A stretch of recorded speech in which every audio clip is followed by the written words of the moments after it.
이것은 상상 속의 이야기가 아닙니다. 1999년 우리나라에서 실제로 일어난 사건입니다. 지금부터 들려드릴 이야기는 영화나 드라마가 아닌 실제로 벌어진 충격적인 폐륜 사건의 진실입니다. 당시 전국을 경악시켰던 이 사건은 가정 내 갈등이 어떻게 끔찍한 비극으로 이어질 수 있는지를 보여주는 살아있는 교훈입니다. 1999년 봄 경상남도 마산시 하포구 해운동. 이곳은 바다와 인접한 평범한 주택가였습니다. 그 거리 한복판에 자리 잡은 한성당 약국은 지역 주민들에게 친숙한 곳이었습니다. 이 약국을 운영하는 김효수 씨와 부인 박옥진 씨는 성실하고 신뢰받는 약사 부부로 소문나 있었습니다.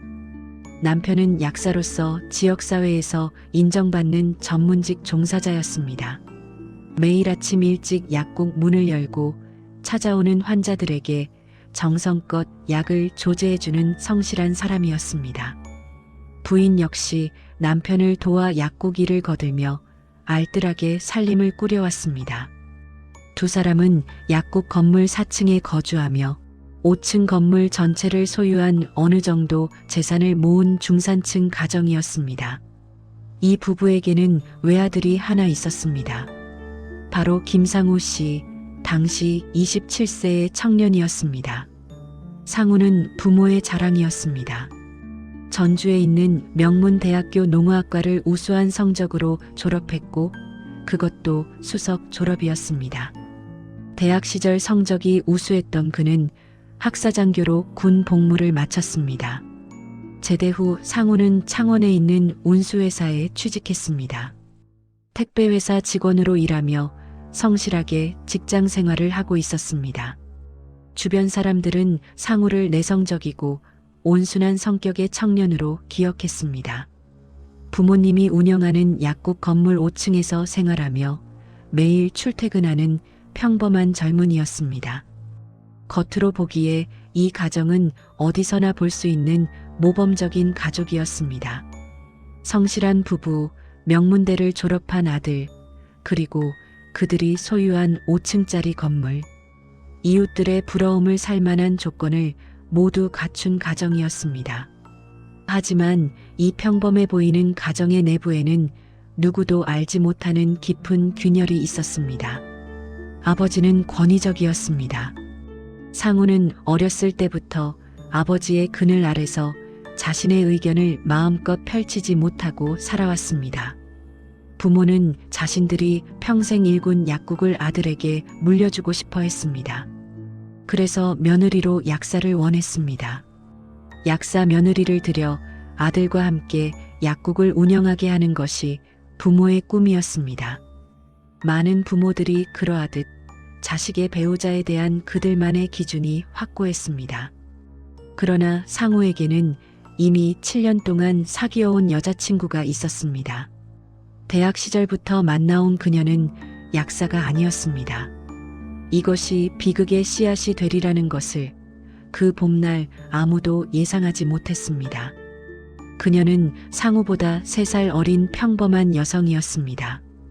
두 사람은 오랜 시간 연애를 이어왔고 서로에 대한 애정도 깊었습니다. 상우는 그녀와 결혼하기를 원했습니다. 하지만 부모는 강력하게 반대했습니다. 며느리로 반드시 약사를 원했던 것입니다. 아버지는 특히 완고했습니다. 내가 누구 덕분에 대학을 나왔느냐, 이 약국이 누구 것이냐는 식의 말들이 끊이지 않았습니다. 상우가 여자친구 이야기를 꺼낼 때마다 집안은 전쟁터가 되었습니다. 어머니도 남편과 같은 생각이었습니다. 그러나 상우는 포기하지 않았습니다. 7년이라는 긴 시간 동안 함께한 사람을 버릴 수 없었습니다. 부모의 반대를 무릅쓰고 1999년 1월 초 두 사람은 결혼식을 올렸습니다. 이것은 상우가 평생 처음으로 부모의 뜻을 거스른 선택이었습니다. 내성적이고 온순했던 아들이 보인 유일한 반항이었습니다. 결혼식은 냉랭했습니다. 부모는 마지못해 결혼을 허락했지만 진심으로 축복하지 않았습니다. 신혼의 기쁨도 잠시, 결혼 첫날부터 문제가 시작되었습니다. 새 며느리는 약국 건물 5층에서 남편과 함께 살게 되었고 시부모는 4층에 거주했습니다. 한 건물에서 시작된 동거는 곧 갈등의 연속이었습니다. 흔히 볼 수 있는 고부 갈등이 이 집에서도 예외 없이 나타났습니다. 시아버지는 며느리가 마음에 들지 않았습니다. 며느리의 행동 하나하나가 눈에 거슬렸습니다. 음식하는 방식, 집안일하는 태도, 말투, 옷차림까지 모든 것이 트집의 대상이었습니다. 특히 종교 문제가 큰 갈등을 일으켰습니다. 시부모와 며느리는 서로 다른 종교를 믿었고 이것이 충돌의 원인이 되었습니다. 아버지는 며느리에게 자신들의 종교를 따를 것을 강요했습니다. 며느리가 거부하면 심하게 구박했습니다. 식사 시간마다 잔소리가 이어졌고 며느리의 작은 실수도 용납하지 않았습니다. 어머니도 며느리를 곱게 보지 않았습니다. 남편의 편을 들며 며느리를 구박했습니다. 신혼부부의 방 바로 아래층에 사는 시부모는 수시로 위층으로 올라와 간섭했습니다. 며느리는 시집살이의 무게를 견디기 힘들어했습니다. 그 사이에서 상우는 괴로워했습니다. 한쪽은 평생을 키워준 부모였고 한쪽은 사랑하는 아내였습니다. 하지만 권위적인 아버지 앞에서 상우는 아내를 제대로 보호하지 못했습니다. 어렸을 때부터 아버지의 말에 복종하며 살아온 그는 결혼 후에도 여전히 아버지의 그늘에서 벗어나지 못했습니다. 부모는 아들에게도 계속 불만을 쏟아냈습니다. 왜 그런 여자와 결혼했느냐, 약사 며느리를 들였으면 약국을 물려줄 수 있었는데, 같은 말들이 매일 반복되었습니다. 상우는 부모와 아내 사이에서 샌드위치 신세가 되었습니다. 갈등은 날이 갈수록 심해졌습니다.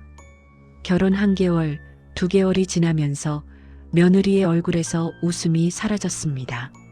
신혼의 행복은 찾아볼 수 없었고 매일이 고통이었습니다.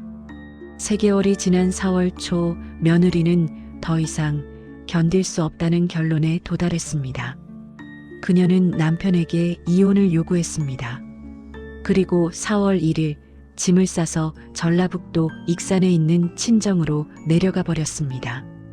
결혼한 지 겨우 3달 만에 별거가 시작된 것입니다. 여러분도 잘 아시다시피 그 시절 결혼 3달 만에 별거한다는 것은 보통 일이 아니었습니다. 주변의 손가락질도 감수해야 했고 특히 시부모의 분노는 상상을 초월했습니다. 그리고 이 별거가 곧 끔찍한 비극의 도화선이 될 줄은 그 누구도 예상하지 못했습니다. 4월 16일 금요일 상우는 2박 3일간의 예비군 훈련을 마쳤습니다. 훈련은 고되고 피곤한 일정이었습니다. 훈련을 마친 상우는 친구들과 만나기로 했습니다. 훈련의 피로를 풀고 싶었고 무엇보다 집에 가기가 두려웠습니다. 아내가 친정으로 떠난 지 보름이 지났습니다. 그 보름 동안 부모의 구박은 더욱 심해졌습니다. 아버지는 아들을 볼 때마다 화를 냈습니다. 내가 제대로 된 여자를 골랐으면 이런 일이 없었을 것이라며 상우를 책망했습니다. 어머니도 며느리가 집을 나간 것도 모자라 이혼까지 요구하다니 내가 무슨 짓을 한 거냐며 아들을 다그쳤습니다. 상우는 그 모든 것이 억울했습니다. 자신은 단지 사랑하는 사람과 결혼하고 싶었을 뿐이었습니다. 7년을 함께한 여자를 버릴 수 없었습니다. 하지만 부모는 그것을 이해하지 못했습니다. 친구들과의 술자리는 늦은 시간까지 이어졌습니다. 상우는 평소보다 많은 술을 마셨습니다. 친구들에게 자신의 처지를 하소연했습니다. 아내는 떠나갔고 부모는 자신을 이해해주지 않았으며 자신은 그 어느 쪽도 제대로 지키지 못했다는 자책감에 괴로워했습니다. 새벽 2시경 술에 취한 상우는 마산시 해운동 한성당 약국 건물로 돌아왔습니다. 5층 옥상에 마련된 가건물이 그의 거처였습니다. 원래는 아내와 함께 살던 신혼집이었지만 이제는 홀로 지내는 쓸쓸한 공간이 되어버렸습니다. 그런데 상우가 들어서자마자 4층에서 부모가 올라왔습니다. 새벽 2시가 넘은 시각이었지만 아들이 술 냄새를 풍기며 들어오는 소리를 듣고 올라온 것입니다. 아버지의 얼굴은 분노로 일그러져 있었습니다. 이 시간까지 어디서 술을 처먹고 다니는 거야? 아내가 집을 나간 주제에 반성은 안 하고 아버지의 고함이 새벽의 정적을 깼습니다. 어머니도 거들었습니다. 내가 제대로 된 여자를 만났으면 이런 꼴이 안 났을 거 아니냐? 우리가 뭐라고 했냐? 상우는 아무 말도 하지 못했습니다. 술 기운에 머리가 어지러웠고 부모의 잔소리에 귀가 따가웠습니다. 27년 동안 들어온 똑같은 말들이었습니다. 하지만 이날 밤 그 말들은 유독 날카롭게 들렸습니다. 부모는 30분 넘게 아들을 나무랐습니다. 그리고 내일 아침에 다시 이야기하자는 말을 남기고 4층으로 내려갔습니다. 상우는 5층 방에 혼자 남았습니다. 술은 깨지 않았고 머릿속은 복잡했습니다. 배가 고팠습니다. 상우는 라면을 끓였습니다. 그리고 냉장고에서 소주를 꺼내 또 마시기 시작했습니다. 작은 방 안에서 혼자 술을 마시며 그는 자신의 인생을 돌아봤습니다. 어렸을 때부터 아버지의 그늘에서 살았습니다. 하고 싶은 것도 마음대로 하지 못했습니다. 대학도 전공도 모든 것이 부모가 정해준 길이었습니다. 유일하게 자신의 의지로 선택한 것이 아내였습니다.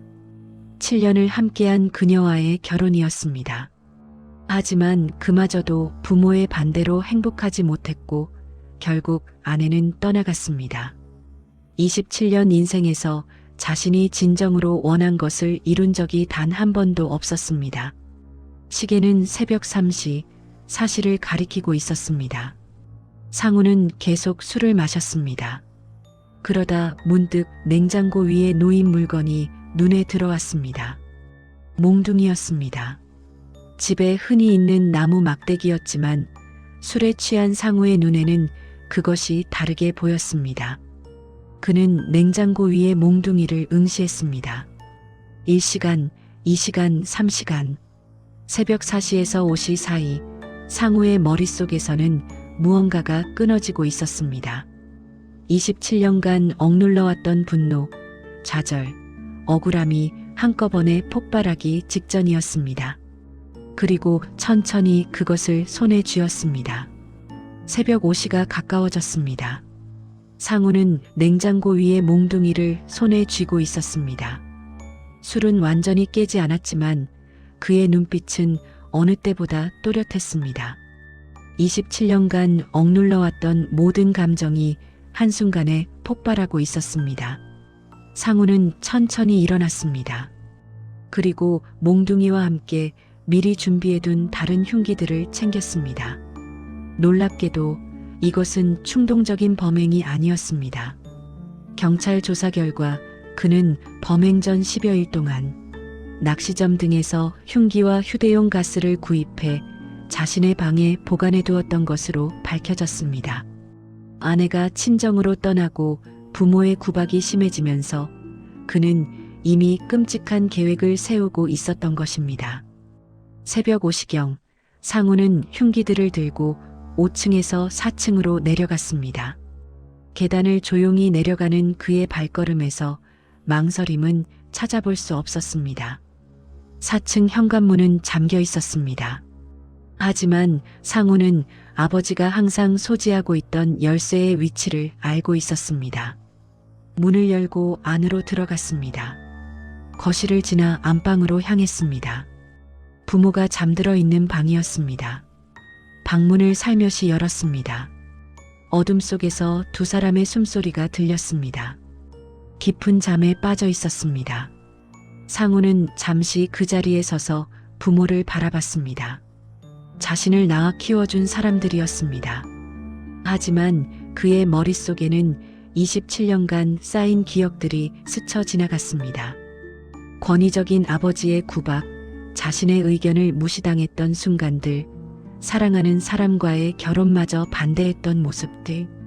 아버지는 엎드린 채로 자고 있었습니다. 상우는 손에 쥔 몽둥이를 높이 들어 올렸습니다. 그리고 내리쳤습니다. 둥기가 아버지의 머리를 가격했습니다. 잠에서 깬 아버지는 고통에 몸부림쳤습니다. 하지만 상우는 멈추지 않았습니다. 몇 차례 더 몽둥이로 아버지를 내리쳤습니다. 그리고 미리 준비한 흉기로 복부를 찔렀습니다. 부검 결과 아버지의 몸에는 수십 군데의 상처가 있었던 것으로 밝혀졌습니다. 소란의 잠에서 깬 어머니는 눈앞의 광경에 경악했습니다. 자신의 아들이 남편을 공격하고 있었습니다.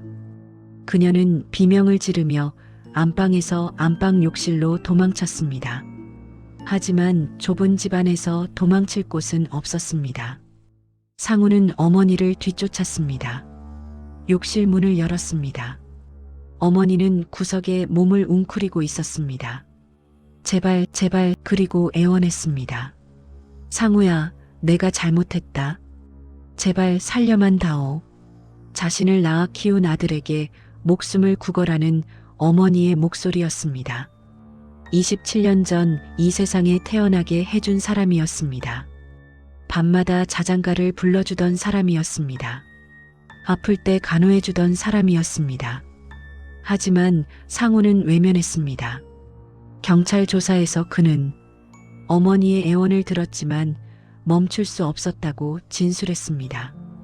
그는 어머니에게도 똑같이 했습니다. 몽둥이로 마구 내리치고 흉기로 온몸을 찔렀습니다. 부검 결과는 더욱 충격적이었습니다. 두 사람 모두 머리에 치명적인 상처를 입어 이미 사망한 상태였는데도 범인은 계속해서 온몸을 난자했던 것입니다. 이것을 확인 사살이라고 합니다. 특히 어머니의 경우 목뼈가 비틀어져 부러진 것으로 추정되었습니다. 범행 시간은 약 30분 정도로 추정되었습니다. 그 30분 동안 아들은 자신의 부모를 살해했습니다. 범행을 마친 상우는 피로 얼룩진 옷을 벗었습니다. 그리고 새 옷으로 갈아입었습니다. 손에 묻은 피를 씻었습니다. 그의 얼굴에는 놀랍게도 아무런 감정의 동요가 없었던 것으로 후에 밝혀졌습니다. 오히려 그는 차분하게 다음 단계를 준비하기 시작했습니다. 범행을 저지른 후 상우는 현장에 2시간 가까이 머물렀습니다. 그 시간 동안 그는 자신의 범죄를 은폐하기 위한 치밀한 계획을 실행에 옮겼습니다. 부모를 살해한 후 상우는 놀랍도록 차분했습니다. 손은 떨리지 않았고 정신은 또렷했습니다. 오히려 그는 자신이 저지른 범죄를 완벽하게 감추기 위한 계획을 실행하기 시작했습니다. 경찰 조사 결과 상우는 범행 후 약 2시간 동안 현장에 머물며 치밀한 위장 공작을 펼쳤던 것으로 드러났습니다. 먼저 그는 집안을 엉망으로 만들기 시작했습니다. 안방의 옷장을 열어 옷가지들을 꺼내 바닥에 흩뿌렸습니다. 서랍장을 열어 안의 물건들을 뒤졌습니다. 강도가 침입해 금품을 찾다가 집안을 뒤진 것처럼 위장하기 위해서였습니다. 당시에는 강도 사건이 심심치 않게 발생했고 특히 현금을 다루는 곳이 표적이 되곤 했습니다. 상우는 더 나아가 망치를 가져와 안방에 있던 소형 금고를 내리쳤습니다. 끌을 이용해 금고를 부수려는 흔적을 남겼습니다. 강도가 금고를 열려고 시도했다가 실패한 것처럼 현장을 꾸몄습니다. 이 모든 행동은 경찰의 수사를 외부인의 범행으로 유도하기 위한 것이었습니다. 하지만 가장 끔찍한 것은 그 다음이었습니다. 상우는 안방에 있던 부모의 시신을 주방으로 끌고 갔습니다. 두 사람의 무게는 만만치 않았지만 그는 혼자서 시신을 옮겼습니다. 주방에 시신을 놓고 이불을 가져와 그 위에 덮었습니다. 그리고 휘발유를 뿌렸습니다. 경찰 조사 결과 상우는 미리 준비해둔 휘발유를 시신과 주변에 골고루 뿌렸던 것으로 밝혀졌습니다. 증거를 완전히 없애기 위해 불을 지를 계획이었습니다. 시신이 불에 타면 정확한 사인을 밝히기 어렵고 범행의 흔적도 많이 사라질 것이라고 계산했던 것입니다. 상우는 도시가스 밸브도 열어놓았습니다. 가스가 새어나와 폭발이라도 일으키면 더욱 완벽하게 증거를 인멸할 수 있다고 생각했습니다. 그의 머릿속은 놀랍도록 냉정하고 계산적이었습니다. 방금 전까지 자신의 부모를 잔인하게 살해한 사람이라고는 믿기 어려울 정도였습니다. 모든 준비를 마친 상우는 불을 붙였습니다. 휘발유에 불이 붙자 순식간에 화염이 번졌습니다. 주방은 물론 안방까지 불길이 퍼져나갔습니다. 오전 7시에서 7시 30분 사이의 일이었습니다. 상우는 불이 번지는 것을 확인한 후 조용히 집 밖으로 나왔습니다. 하지만 그는 아직 끝나지 않았습니다. 한 가지 중요한 일이 남아 있었습니다. 바로 자신도 피해자가 되어야 한다는 것이었습니다. 범행에 사용한 흉기들은 이미 처리했습니다. 몽둥이와 칼, 망치, 끌 등을 비닐봉지에 담았습니다. 그리고 가장 중요한 증거물인 아버지의 열쇠꾸러미도 함께 챙겼습니다. 상우는 새벽 일찍 출근하는 척 집을 나섰습니다. 그리고 마산 앞바다로 향했습니다. 후에 경찰이 그의 진술을 받고 바닷가를 수색한 결과 범행에 사용된 흉기들과 아버지의 열쇠꾸러미를 발견했습니다. 상우는 이 증거물들을 바다에 던져버렸던 것입니다. 증거물을 처리한 상우는 잠시 시간을 보낸 후 다시 집으로 돌아왔습니다. 시간은 오전 7시 30분경이었습니다. 마침 한성당 약국 건물에서 연기가 피어오르고 있었습니다. 불을 발견한 이웃들이 모여들기 시작했습니다. 불이야, 119에 신고해. 사람들의 외침이 들렸습니다. 이때 상우가 나타났습니다. 그는 놀란 표정으로 부모님이 안에 계세요 라고 소리쳤습니다. 그리고 현관 유리창을 주먹으로 깼습니다. 유리 파편에 손이 베었지만 개의치 않고 안으로 뛰어들려고 했습니다. 안 돼요, 위험해요. 이웃들이 말렸지만 상우는 뿌리쳤습니다. 그는 유리창을 통해 집 안으로 뛰어들었습니다. 연기가 자욱한 집 안으로 들어간 상우는 아버지, 어머니를 외치며 부모를 찾는 척했습니다. 얼마 지나지 않아 그는 연기에 질식해 쓰러졌습니다. 구급대가 도착했습니다. 상우는 의식을 잃은 채 병원으로 이송되었습니다. 소방대원들이 불을 끄고 집 안으로 들어갔습니다. 그리고 주방에서 끔찍한 광경을 발견했습니다. 이불로 덮인 채 불에 탄 두 구의 시신이었습니다. 병원에서 치료를 받은 상우는 의식을 회복했습니다. 경찰이 찾아와 사건에 대해 물었을 때 그는 오열했습니다. 부모님을 구하지 못했다며 자책했습니다. 새벽에 일찍 출근했다가 돌아오니 집에서 연기가 나고 있었다고 진술했습니다. 한 아들이 자신의 부모를 살해하고 불을 지르고 스스로를 피해자로 위장한 치밀한 범죄였습니다. 그의 연기는 완벽해 보였습니다. 하지만 경찰의 눈을 속이기에는 현장에 너무 많은 의문점이 남아 있었습니다. 병원에서 연기 흡입 치료를 받은 상우는 곧 퇴원했습니다.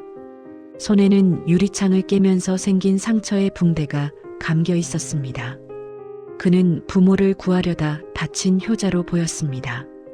4월 17일 오전 마산시 해운동 한성당 약국에서 발생한 화재 사건은 지역 뉴스에 보도되었습니다. 이웃들은 상우를 동정했습니다. 불쌍한 청년이 부모를 잃었다며 안타까워했습니다. 부모님을 구하려고 불 속으로 뛰어들었다는데 정말 효자다라는 말들이 오갔습니다. 아무도 그가 범인이라고는 상상하지 못했습니다. 장례 준비가 시작되었습니다. 상우는 상주로서 장례식장에 앉았습니다. 검은 상복을 입고 조문객들을 맞이했습니다. 장례식장을 찾은 사람들의 증언에 따르면 상우는 슬픔에 잠긴 모습이었다고 합니다. 조문객이 올 때마다 눈물을 흘렸고 부모님을 구하지 못했다며 자책했습니다. 친척들도 친구들도 아버지의 약국 동료들도 모두 상우를 위로했습니다. 내 잘못이 아니다. 불을 어떻게 막겠느냐. 오히려 내가 다치지 않은 게 다행이다라는 말들을 건넸습니다. 상우는 고개를 숙이고 눈물을 흘렸습니다. 하지만 그 눈물의 진실을 아는 사람은 오직 상우 본인뿐이었습니다. 그는 완벽하게 연기하고 있었습니다. 슬픔에 잠긴 아들의 모습, 부모를 잃은 청년의 절망, 자책하는 효자의 모습, 모든 것이 철저하게 계산된 연기였습니다. 그는 완벽하게 연기하고 있었습니다. 장례식은 3일장으로 치러졌습니다. 4월 17일부터 19일까지 상우는 장례식장을 지켰습니다. 조문객들에게 절을 받고 부모님의 영정 사진 앞에서 향을 피웠습니다. 밤에는 빈소를 지키며 울었습니다. 그 모습을 본 사람들은 참 효성스러운 아들이라고 입을 모았습니다. 그러나 경찰은 달랐습니다.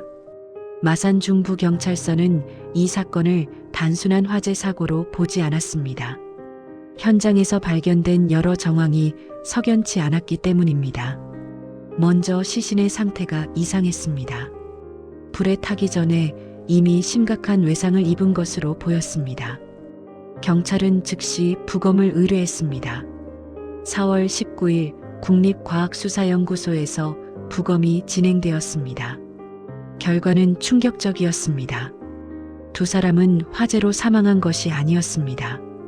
둔기와 예기에 의한 외상으로 이미 사망한 후 시신에 불이 붙은 것으로 밝혀졌습니다. 이것은 명백한 살인 사건이었습니다. 그것도 잔인한 살인이었습니다. 부검 결과 두 사람 모두 머리에 치명적인 타격을 받았고 온몸에 수십 군데의 자상이 있었습니다. 특히 어머니의 목뼈가 부러진 것으로 보아 범인은 이미 사망한 피해자에게까지 폭력을 가한 것으로 추정되었습니다. 경찰은 전담 수사반을 편성했습니다. 이것은 단순 강도 사건이 아니라는 판단이었습니다. 현장을 자세히 조사한 결과 여러 의문점이 발견되었습니다. 첫째, 금고가 부서진 흔적이 있었지만 금품이 도난당한 것은 없었습니다. 약국 금고에 있던 현금도 아버지가 소지하고 있던 지갑도 그대로였습니다. 둘째, 현장에서 피가 묻은 바지 두 벌이 발견되었습니다. 그중 하나는 상우의 것이었습니다. 셋째, 주인을 알 수 없는 신발 한 켤레가 남아 있었습니다. 넷째, 범행 시각과 발화 시각 사이에 약 2-3시간의 공백이 있었습니다. 이웃 주민의 증언에 따르면 새벽 4시에서 5시 사이에 비명 소리를 들었다고 했지만 불은 7시가 넘어서 발견되었습니다. 무엇보다 의심스러운 것은 상우의 행적이었습니다. 그는 사건 당일 새벽 2시에 귀가했다고 했습니다. 그런데 이른 아침에 출근했다가 다시 돌아왔다고 주장했습니다. 하지만 그의 직장 동료들은 그날 그가 출근하지 않았다고 증언했습니다. 진술이 엇갈렸습니다. 경찰은 상우를 유력한 용의자로 지목하기 시작했습니다. 하지만 섣불리 접근할 수 없었습니다. 그는 피해자의 아들이었고 상주였습니다. 잘못 판단했다가는 큰 문제가 될 수 있었습니다. 경찰은 조심스럽게 그러나 철저하게 증거를 수집했습니다. 4월 22일 장례식이 끝났습니다. 두 사람은 화장되어 납골당에 안치되었습니다. 조문객들이 모두 떠나고 장례식장은 텅 비었습니다.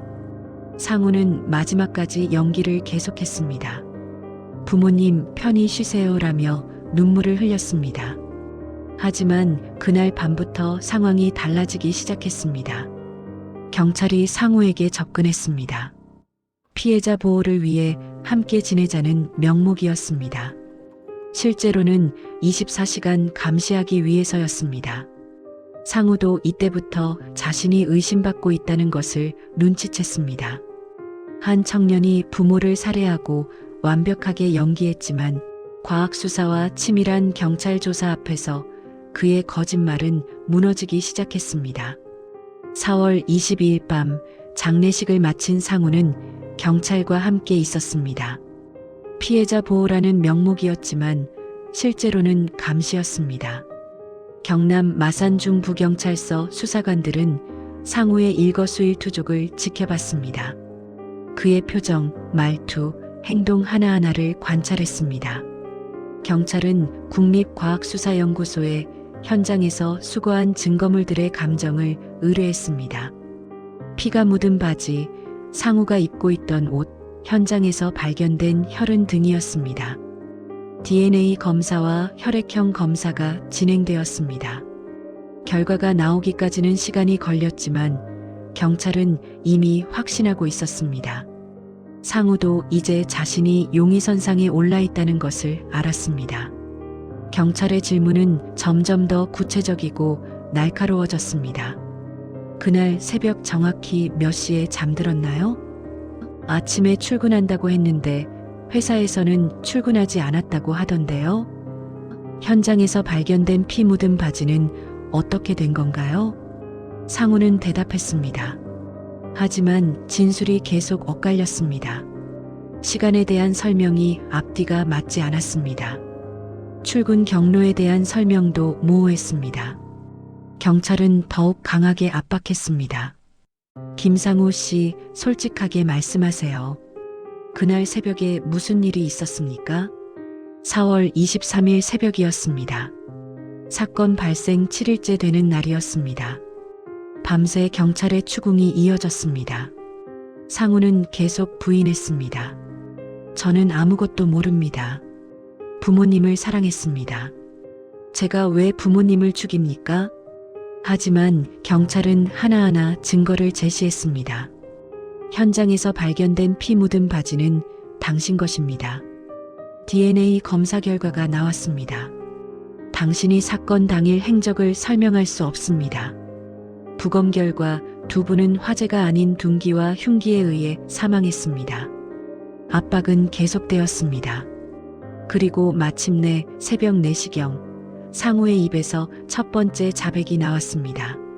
제가 했습니다. 그의 목소리는 떨렸습니다. 완벽하다고 믿었던 위장 공작이 무너지는 순간이었습니다. 일단 자백이 시작되자 진실이 쏟아져 나왔습니다. 상우는 범행의 전말을 진술했습니다. 부모님과의 불화 때문에 범행을 하게 됐습니다. 권위적인 아버지 밑에서 길을 펴지 못하고 살았습니다. 결혼도 반대했고 아내마저 떠났습니다. 더 이상 참을 수 없었습니다. 그는 범행 방법도 상세히 설명했습니다. 미리 준비한 흉기들, 새벽 5시경의 살해, 2시간 동안의 위장 공작, 바다에 버린 증거물들, 모든 것을 실토했습니다. 경찰 조사관들조차 그 치밀함에 소름이 돋았습니다. 4월 23일 낮 12시경 경찰은 상우의 진술을 바탕으로 마산 앞바다를 수색했습니다. 그리고 발견했습니다. 비닐봉지에 담긴 범행 도구들, 몽둥이, 흉기, 망치, 끌, 그리고 아버지의 열쇠꾸러미까지 결정적 증거였습니다. 같은 날 경남 마산중부경찰서는 김상우를 존속살해 및 현주건조물 방화 혐의로 구속영장을 신청했습니다. 우리나라 형법에서 존속살해는 가장 무거운 처벌을 받는 범죄 중 하나입니다. 자신을 낳아 키운 부모를 살해한 폐륜 행위이기 때문입니다. 뉴스가 보도되자 전국이 충격에 빠졌습니다. 명문대 수석 졸업 엘리트가 부모 살해, 학사장교 출신이 친부모 살인, 3일간 완벽하게 연기한 27세 폐륜아 등의 제목으로 신문 일면을 장식했습니다. 사람들은 믿을 수 없다는 반응이었습니다. 그토록 효자처럼 보였던 청년이 부모를 구하려고 불 속으로 뛰어든 아들이 장례식장에서 그토록 슬피 울던 상주가 범인이었다니 사회는 깊은 충격에 빠졌습니다. 재판이 시작되었습니다. 검찰은 상우에게 최고형을 구형했습니다. 변호인은 권위적인 부모 밑에서 억압받으며 잘한 점, 고부 갈등으로 인한 심리적 압박 등을 참작해달라고 호소했습니다. 하지만 법원은 엄정했습니다. 재판부는 판결문에서 이렇게 밝혔습니다. 피고인은 자신을 낳아 키운 부모를 잔인하게 살해하고 시신을 불태워 증거를 인멸하려 했으며 장례식장에서까지 완벽하게 연기하며 수사를 교란했다. 이는 계획적이고 치밀한 범행으로 그 죄질이 매우 불량하다. 상우는 중형을 선고받았습니다. 당시 언론 보도에 따르면 이 사건은 우리나라를 경악시킨 폐륜 범죄로 기록되었습니다. 한성당 약국 부부 살인 사건은 가정 내 갈등이 어떻게 끔찍한 비극으로 이어질 수 있는지를 보여준 사례였습니다. 이 사건은 여러 교훈을 남겼습니다. 권위적인 부모와 자식 간의 소통 부재, 결혼을 둘러싼 세대 간 갈등, 고부 갈등의 심각성, 무엇보다 가정 내 문제를 대화와 이해로 풀지 못하고 극단적 선택으로 치닫는 위험성을 보여주었습니다. 여러분께서도 잘 아시다시피 부모와 자식 간의 갈등은 어느 시대나 있었습니다. 특히 결혼 문제를 두고 세대 간 생각이 다른 경우가 많았습니다. 하지만 그 갈등을 대화로 풀지 못하고 서로를 이해하려 노력하지 않으면 돌이킬 수 없는 비극으로 이어질 수 있다는 것을 이 사건은 보여주었습니다. 1999년 4월 17일부터 23일까지 경남 마산에서 일어난 이 사건은 지금도 폐륜 범죄의 대표적 사례로 회자됩니다. 평범해 보이는 가정에서 엘리트로 보이던 청년에게서 일어난 충격적인 비극이었습니다.